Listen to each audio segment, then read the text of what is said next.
morning from Daytona.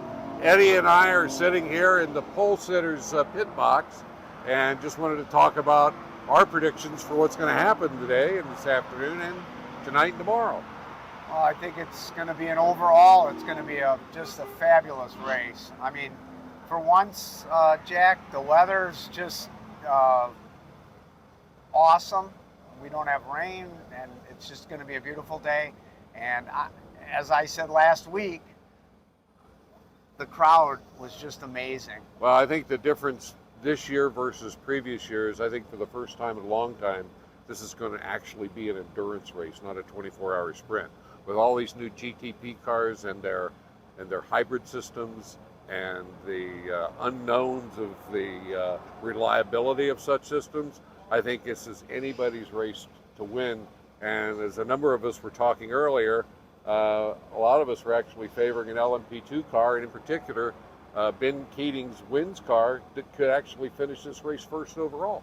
Well, and I totally agree with you 100%. There's lots of unknowns. I mean, a lot of the GTP cars have been doing a lot of testing. As we well know, Penske, Porsche, probably more than anybody, jumped into this project, and and they've done well, and they're ready for the race.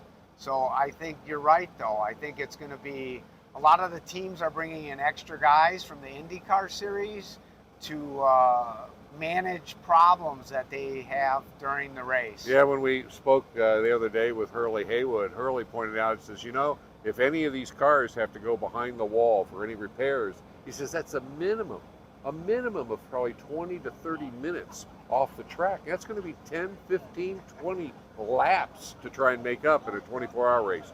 And as always, there will be at least one or two cars in most of the other classes that'll run without any difficulties and will likely finish the race with no unscheduled pit stop. So if there are problems for GTP cars, it's going to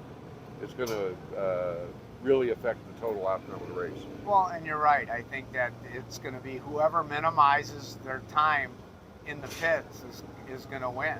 And it's always been that way. But as you said earlier, this race has always been a sprint race. And I think traffic is going to be a factor because we have 61 cars. 61 cars, and I think it's going to go down to the last minute like every year that this race is going to be the same. Who do you like in the GT to come out on top? Well, I mean, the rumbling, there's been a lot of rumbling about the BOP, and Porsche's way down on power. I've talked to several drivers, and I've talked to some of the Ferrari drivers, and they're feeling the same, that they're noticeably seeing the difference for power around the banking.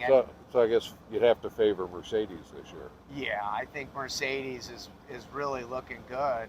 Well, if Mercedes is going to win, we can root for our old buddy Kenton to be in the winning car. It would be good. I mean, Kenton Cook is one of those guys that I've known for a long time, since the Mazda, and he stepped in, and his first race, he came and won. So I'm sure he would like to get a second Rolex. Well, I don't think that'd be a problem. I think there's a lot of good fast Mercedes cars and a lot of good drivers. I think again it's gonna come down to who doesn't have many problems in the pits. Yeah. Who doesn't have to be in the pits, and if they can keep that pace. All right, well, stay tuned. We'll report later during the race. We're going to head up to the spotters stand after the start, and we'll show some views from up there and kind of work our way around this track over the 24 hours. It's going to be an exciting event, and make sure you watch it. All right, man. See y'all later.